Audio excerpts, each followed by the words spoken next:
Buda disse isso, verdades surpreendentes sobre o desejo. Olá, tudo bem? Aqui é o Monge Butsuké, seja bem-vindo a mais um encontro aqui, lembrando, de segunda a sexta, às 9 da manhã. Temos sempre uma aula nova aqui para você aprender a introdução sobre o budismo. Cada dia da semana tem um encontro com um tema, uma proposta diferente. Além do tema, nós temos programas dentro do nosso canal do YouTube. E cada dia da semana nós vamos definir um programa diferente. E dentro disso nós teremos vários temas. Então aqui nós vamos começar assim. Vamos começar por aqui, né? Então, o Jardim da Vida. Só um instante. O Jardim da Vida. Entendendo o desejo através dos ensinos de Buda. Então eu tenho um texto aqui para acompanhar, que tem referências, para que eu possa te passar sempre as informações corretas. Então, o ensinamento budista, e aí eu vou fazer essa dinâmica, eu vou ler aqui, depois eu te explico e complemento se for necessário. O ensinamento budista oferece uma visão profunda sobre a natureza humana e o mundo em que vivemos. Uma das verdades centrais do budismo é a compreensão do desejo e o seu papel em nosso sofrimento e felicidade. Utilizando metáforas da natureza, podemos explorar de forma acessível e relevante esses conceitos complexos, tornando-os palpáveis para pessoas de todas as idades. É o seguinte, eu quero que esses encontros eles sejam acessíveis para qualquer pessoa. Então, algo que eu queria começar aqui em relação à palavra desejo. Eu sou monge zen budista, meu mestre, monge Gensho Sensei, ele fala uma coisa interessante. A palavra desejo, ela é um pouco complexa na nossa língua. Porque, por exemplo, não é ruim o desejo de ajudar outras pessoas. Não é ruim. É muito bom. Então, nós temos que especificar os tipos de desejos que não são saudáveis. Tá? Isso é muito importante. Então, a árvore dos desejos, né? Eu tenho aqui os tópicos. Imagine uma árvore frondosa. Suas raízes penetram no fundo da terra, suas folhas balançam com o vento. E cada parte depende da outra para sobreviver. No Sutta Pitaka, que são os sutras, né? Os sutras são as palavras de Buda, foi o que ele ensinou, o que ele disse. Parte do cânone Pali, Buda compara a mente humana com uma árvore, onde os desejos são como as raízes que se alimentam de nutrientes dos solos. Então, tem até a referência aqui do Sutra Nikaya 42.11. Algumas raízes, como as necessidades básicas de comida e abrigo, são essenciais e sustentam a árvore. Outras, como os desejos por riqueza ou fama, podem se tornar invasivas e sufocar seu crescimento se não forem cuidadosamente controladas. O que acontece? Tem um detalhe importante aqui que eu quero compartilhar. No budismo, nós falamos sobre a questão... As pessoas perguntam muito sobre o desapego. E aí, aqui, por exemplo, ele está falando sobre riqueza, né? Então, riqueza seria o excesso, seria a ganância por riqueza, o apego por riqueza e por não ajudar outras pessoas. Então, isso é um problema. Porque o dinheiro em si, ele não é um problema. Por exemplo, Buda, para poder fazer o trabalho dele, na época dele, 2.600 anos atrás, ele precisava de recursos. Então, é claro, as pessoas comentam assim, mas Buda não cobrava nada pelos ensinamentos. Claro que ele não cobrava nada. Hoje, se você vai no Google, todos os ensinamentos estão abertos. Só que ele recebia doações vultuosas em dinheiro, em terras e uma série de coisas para poder manter os praticantes, para ter um lugar para ele praticar. Então as pessoas não compreendem isso. A riqueza, o dinheiro em si, ele não é um problema. O problema é a mente apegada, gananciosa e egoísta. Então, o dinheiro nesse mundo ele é necessário, mas nós precisamos dele para fazer determinadas coisas. Então, eu queria deixar só essa parte clara aqui. E aí, continuando.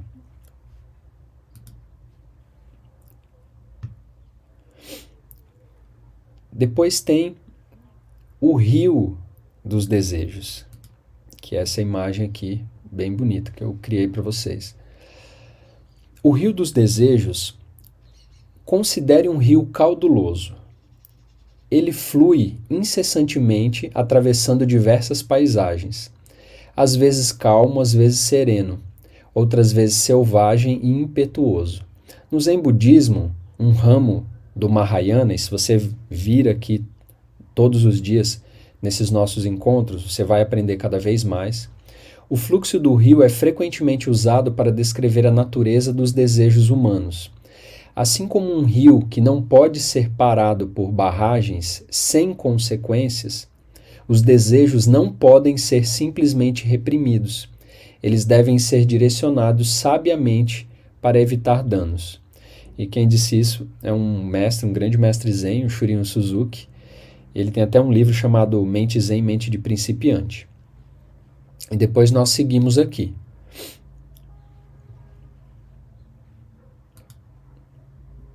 Então imagina um rio, né? Você está lá praticando e esse rio de desejos ele não pode ser parado, né? Eu gosto muito de analogias porque fica muito mais fácil da gente compreender com analogias, com coisas da natureza, coisas simples. O budismo ele não pode ser simplista ou simplório, mas ele precisa ser simples de ser compreendido, senão a gente não consegue colocar em prática. E aqui eu vou passar para o nosso próximo slide. A montanha da observação. Imagine-se em uma montanha alta observando a vastidão da natureza ao seu redor. Existe uma técnica no budismo tibetano chamada Dzogchen, que é uma prática tibetana, né, do budismo tibetano. O budismo é dividido em várias escolas. Então a montanha simboliza a estabilidade e clareza da mente, quando vista de uma perspectiva elevada, como você está vendo aqui nessa imagem. Então, e isso é um ensinamento do Longchen Rabdjan, né, num livro chamado O Tesouro do Caminho Natural. Tudo aqui, abaixo desse vídeo, ele vai ficar gravado, esse encontro nosso, e eu vou colocar todas as referências, tá? Eu vou colocar a lista de referências de tudo que a gente está falando aqui. Nada aqui é da minha cabeça. Isso aqui tudo são de mestres que vieram muito antes, mestres do passado. E do presente também, tem mestres que estão vivos ainda. Então, da mesma forma, quando nós observamos nossos desejos de uma posição de maior compreensão e tranquilidade, somos capazes de reconhecer sua natureza transitória sem sermos arrastados por eles. Olha como isso aqui é importante. Eu vou até mudar aqui para falar com você. Olha só que importante isso. Vou ler de novo, presta atenção. Se você está mexendo no celular, em outras abas, conversando com alguém, fazendo outra coisa e ouvindo, para e presta atenção nisso. Quando observamos nossos desejos de uma posição de maior compreensão e tranquilidade, então quando nós ampliamos a nossa visão, somos capazes de reconhecer sua natureza transitória sem sermos arrastados por eles. Então, até a prática de meditação no budismo é essa habilidade de observar sem se apegar, sem entrar naqueles desejos e sem rejeitá-los. Você observa. Então, os desejos, assim como qualquer coisa, eles vão passar por nós. Isso é importante. Comenta aqui se vocês estão me vendo bem, ouvindo bem, vendo as imagens dos slides. Comenta aqui no chat, só para eu saber se vocês estão aqui comigo. Então, eu vou continuar. Já já eu vejo o chat aqui. Depois, o jardim e as estações. Isso aqui são várias formas de você compreender a mesma coisa de várias maneiras diferentes. Se você não compreende isso que eu estou dizendo, eu estou tentando fazer da forma mais didática, mais simples, com analogias, com metáforas. Se você não compreender, você não vai conseguir colocar isso em prática. Então, olha só esse jardim, ele tem várias etapas, né? Olha como ficou bonita essa imagem. Um jardim passa por várias estações, cada uma trazendo o seu próprio desafio e beleza. Na tradição Theravada, e aqui você vai conhecer várias palavras diferentes. Na tradição Theravada, as estações são usadas para ensinar sobre a impermanência dos desejos. Um jardineiro habilidoso sabe que não pode controlar o clima, mas pode adaptar suas práticas para cada estação. E quem disse isso foi o Ajahn Chah, que é um bico, né, um monge completamente formado, no livro Comida para o Coração. Da mesma forma, podemos aprender a reconhecer os ciclos de nossos desejos e responder a eles com sabedoria, em vez de tentar controlá-los de forma rígida. Olha só que interessante. Eu não sei se você está percebendo, só mudar a câmera aqui. Eu não sei se você está percebendo, mas os desejos é como se fosse uma energia. E aqui não é uma energia assim de aura, de coisas assim, tipo uma viagem, né? Ah, não, energia e tal. Não. É como se fosse uma força de energia que ela flui naturalmente. Então não tem como controlar um desejo. Você pode direcioná-lo. Então, como a gente viu anteriormente da montanha, você amplia, observa, não se apega e nem rejeita. E aí aqui ele está falando que nós podemos aprender a reconhecer que os desejos eles também mudam.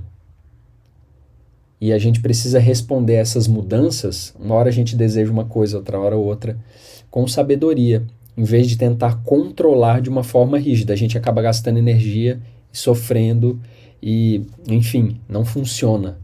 Então nós temos que direcionar melhor esse desejo. Aí aqui, continuando,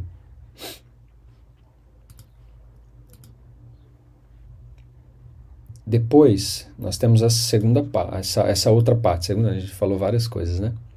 Que é a natureza como espelho. Então você está vendo aí que tem o Buda, né? E tem um espelho na água, né? Então, a natureza frequentemente serve como espelho, refletindo nossos próprios estados internos. No Mahayana, nos Sutras Mahayanas, é dito que o mundo externo reflete o interno. Ou seja, isso aqui eu vou até parar para falar com você. O que isso quer dizer? Eu vou te dar um exemplo, né? Você pode ver que aqui eu estou no meu escritório, moro numa casa, sou monge zen, mas no Brasil ou no Ocidente, os monges eles não vivem em templos. Nós não temos templos e monastérios como tem no Japão e em alguns outros lugares. Então aqui o monge ele treina em lugares específicos. Então, por exemplo, no final do mês eu tenho um sesshin, um retiro para fazer. Então eu vou a um templo e vou treinar lá, que é a minha comunidade, a Daisen. E aí, olha só, o externo reflete o interno. Por exemplo, quando nós estamos fazendo retiro, o que acontece?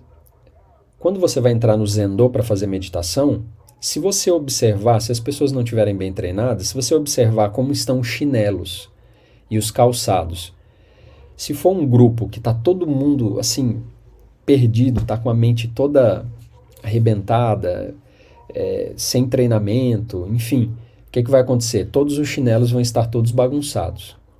Se você pega um pessoal que já treina, mais experiente na prática de meditação, e aquilo reflete na vida e na mente dessas pessoas, você vai ver que os chinelos estão todos organizados. Monge, mas o que você está querendo dizer? Tipo, que se meu quarto está bagunçado, quer dizer que minha mente está bagunçada? É exatamente isso. Se você não arruma a sua cama, se você não arruma as coisas externas, a forma como você se veste, a forma da sua aparência, tudo isso reflete a sua mente. Uma pessoa que está desorganizada, internamente, a vida dela é uma bagunça. Vê se você se identifica aí. Você perde as coisas, você perde horário, você chega atrasado. Põe assim um amigo seu que faz isso. Esse amigo seu faz isso, coloca aqui no chat. Perde as coisas com frequência, perde horários, não consegue concluir coisas. Sua mente está desse jeito? Deixa aqui no comentário. isso reflete exatamente esse ensinamento. Quem falou isso foi o mestre Thich Nhat Hanh, no livro A Arte de Viver. Então, o seu mundo externo, forma como você se veste, se você anda com a roupa toda rasgada, suja, isso reflete a sua própria mente. Isso reflete desorganização interna, né? Aí a Elaine falou que uma amiga bem próxima é desse jeito. Isso mostra como está a sua mente. Se sua mente está desorganizada, ela reflete na sua vida, na sua realidade. Pode ver que aqui, ó, tem um mínimo de organização aqui atrás. Ó. Tem meus livros, tem equipamentos de iluminação aqui, porque eu produzo conteúdo. Aqui também tem brinquedos dos meus filhos de tabuleiro, tá? Todos estão aqui organizados. Então, é muito importante. E eu vou te falar, se você está me vendo aqui, internamente você sabe que você é assim como eu acabei de dizer, mas você... não vou colocar lá não, vou fingir externamente que eu estou bem, mas dentro de você você sabe. E eu posso te falar, 99% das pessoas estão assim. A mente está toda perturbada e toda a vida da pessoa perde coisas, não chega no horário. Você pode ver uma cultura brasileira, chegar atrasado. Aqui a gente começa pontualmente. Aqui, quando foi 9 horas eu comecei a nosso encontro, nossa aula. E aí, você perceba, as pessoas fazem encontros online, aí quando dá a hora, as pessoas falam assim, vamos esperar mais 5 minutos para as pessoas que chegarem depois. Nós estamos fazendo, quando fazemos isso, nós estamos desenvolvendo a cultura do atraso, a cultura do desrespeito com o tempo do outro. Ou seja, você está se preocupando com quem vai chegar atrasado, mas com quem chegou adiantado, o que você fez? Você não está respeitando o tempo de quem chegou na hora. Então nós precisamos respeitar o tempo das pessoas. E essa organização interna, no Zen, você tem que estar sentado em meditação. Se o Zazen começa 8 da manhã, estou te dando um exemplo. 20 para as 8, você tem que estar no Zendô sentado fazendo meditação. 20 minutos antes, no mínimo. Então, para você estar sentado, se a meditação começa às 8 e você tem que estar sentado 7h40, você tem que levantar 7, se preparar. 7h40 você tem que estar 7h35 você tem que estar a caminho do Zendô, para 7h40 se sentar na sua almofada, para o Zazen começar às 8 e às 8h40 terminar. Só que nossa cultura não é assim. E aí eu estou trazendo isso. Aqui é 9 horas, começou 9 horas, é 9 horas.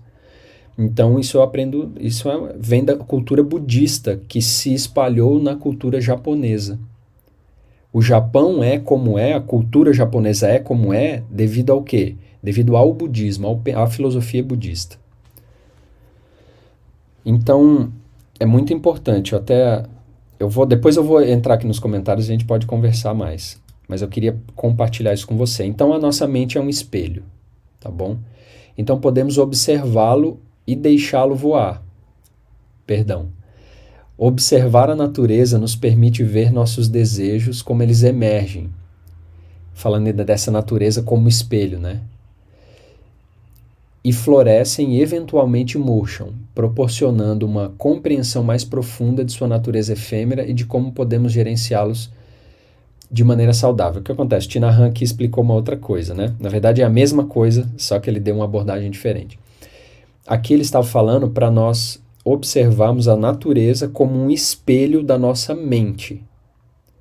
Então, por exemplo, assim como os desejos mudam e tudo muda dentro da gente, na natureza as coisas também mudam. Só que ele falou disso, né? Por isso que eu trouxe. O mundo externo reflete o interno, reflete a nossa mente. Então, o que eu falei é a mesma coisa, só que aqui ele só está dando esse exemplo para observarmos, assim como tudo dentro de nós muda, se nós observarmos a natureza, as coisas também mudam lá fora. Então, para nós compreendermos isso. E aí, continuando, aqui eu vou chegar eu vou trazer uma aplicação prática aqui para você.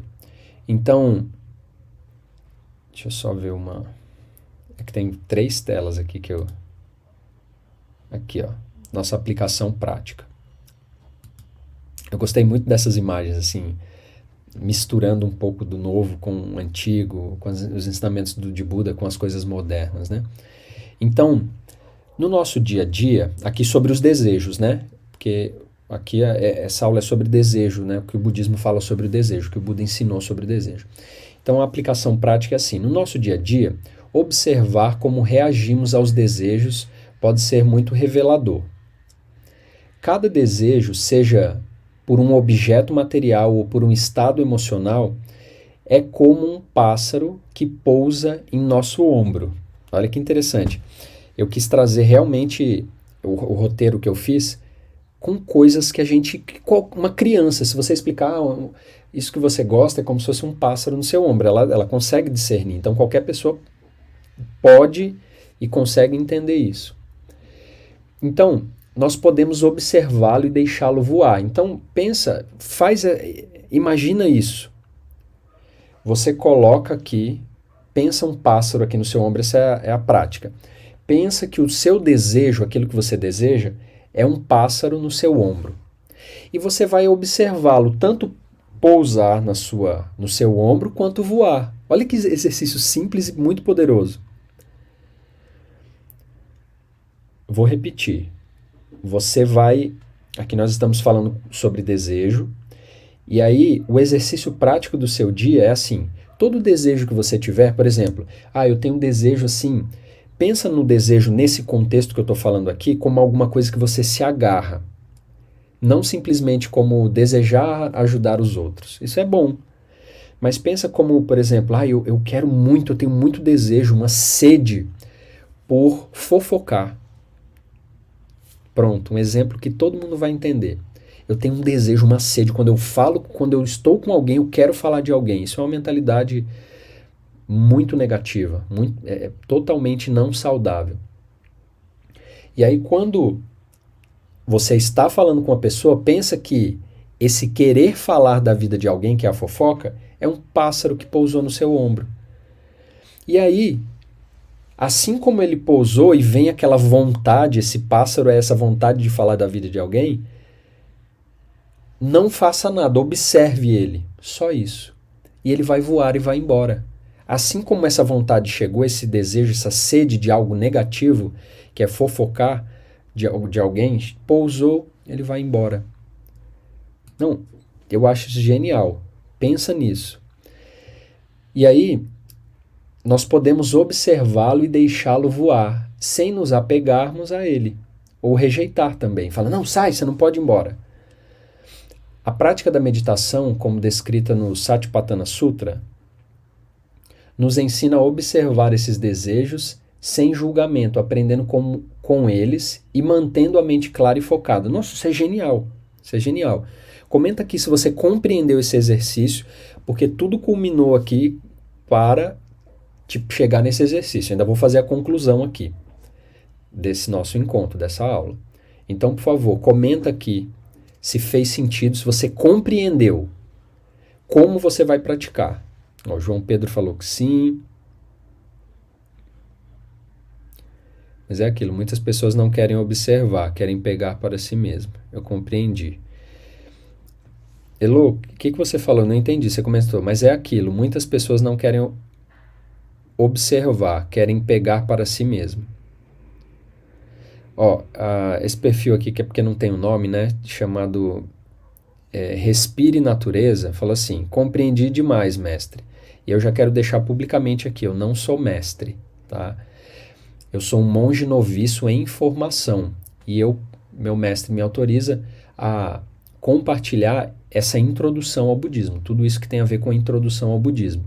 Então, não me chame de mestre, porque eu não sou mestre. Eu sou um aprendiz. Então, me chame de monge. Não sei o que monge, pode me chamar de monge, tá bom? Falo isso com o maior carinho, com o maior respeito por todos vocês. Mas não as pessoas, de forma geral, não estou falando você, as pessoas são muito carentes de uma figura, e qualquer pessoa que fala qualquer uma coisinha um pouco diferente, um pouco mais lúcida, já as pessoas chamam de mestre. Então não é isso, eu não sou mestre, tá bom? Pode me chamar de monge. Então, daqui 30 anos, se um dia acontecer de eu terminar minha formação como monge e receber do meu mestre a transmissão e fizer tudo o que for necessário, e se eu puder ter alunos, se isso se concretizar, eu nem tenho esse objetivo, eu quero só fazer o meu trabalho e ajudar as pessoas. Se isso acontecer um dia, tudo bem, alguém quiser me chamar, mestre, professor, tudo bem, mas aqui eu sou só um monge noviço, tá bom? Do pássaro, né? Mas é aquilo, muitas pessoas não querem observar. Mas aí, Elo, eu vou pôr Eloy aqui, tá? Vou te chamar de Eloy. O que as pessoas vão fazer ou vão deixar de fazer, se elas querem fazer esse exercício ou não, se elas vão observar, isso é um problema delas. O budismo não é sobre os outros. Muda essa mentalidade de, os outros não querem observar. Aqui não é sobre os outros, é sobre você. Como você faz com a sua mente. Se os outros estão querendo se melhorar ou não, isso não diz respeito a ninguém. Cada um está no seu caminho, no seu nível, com a sua abertura, com a sua lucidez. Isso é um problema das pessoas. O budismo não é sobre os outros. Aí, tá vendo como a gente já tem um hábito de falar assim, mas o outro não faz. O outro é problema do outro. Se ele está se melhorando ou não, isso não interfere no meu trabalho interno de me melhorar. Então faça você, mude essa mentalidade, esquece isso do outro em relação à mudança. Em relação a ajudar, você vai ajudar o outro. Mas em relação interna, do que você tem que mudar é você, a sua mente. Tá bom? Eu já tive esse desejo de falar da pessoa que me fez mal para outra, mas parei e refleti, fiquei em silêncio. Perfeito, é isso. Já está no caminho. Tá? E aí é melhorar a si mesmo. Bom, tem vezes que acho muito difícil ficar somente observando e reajo ao pássaro. Não tem problema. Esse é o caminho, isso é um processo. Então, se esse exercício é assim, você tem um desejo negativo de fofoca, e aí você está falando com uma pessoa e vem aquele pensamento de falar de um terceiro, mal de um terceiro. É o pássaro, ele pousou, ele não estava em você. Você começou a falar com alguém, aquele pássaro daquele desejo negativo, que é esse exercício, pousou aqui no seu ombro. E aí, você não conseguiu, você percebeu, o pássaro do desejo negativo, da fofoca, pousou em mim. É uma metáfora, tá? É um pensamento seu. E aí, eu fui lá e falei, tá, mas agora eu já tomei consciência. Da próxima eu vou me esforçar e não vou deixar que esse pássaro, não vou falar do pássaro, não vou fazer a fofoca, não vou fazer aquele desejo. E aí tudo é um processo, tá bom? Então esse é o processo. Aí da próxima vez você vai estar mais consciente. E aí vai ter uma hora que você não vai deixar isso te dominar. Esse é o processo, sabe? A Georgia fez alguns comentários, né, de outras práticas que ela faz. Georgia, agora esse nosso encontro é sobre esse tema. Não vou falar de outras coisas, tá bom? Se nós tivermos um encontro sobre consciência, por exemplo, eu vou falar, porque você está dispersando e eu não estou falando de outras coisas, estou falando sobre desejo. E aí nós vamos tratar disso. Aí em outros encontros, pode ter um encontro só sobre consciência, na perspectiva budista. Aí você pode vir em todos que você quiser e a gente vai falar de coisas específicas. Porque senão a nossa mente fica, você nem está prestando atenção provavelmente no que eu estou falando. Então a gente vai focar nisso do desejo. Agora eu vou pegar outro aqui. A conclusão, né? Então, vamos apenas observar os desejos, não vamos deixar eles nos dominar. Então, a abordagem... Deixa eu só ver se eu estou com a tela correta aqui. A abordagem budista em relação ao desejo não é de repressão, mas de compreensão e equilíbrio.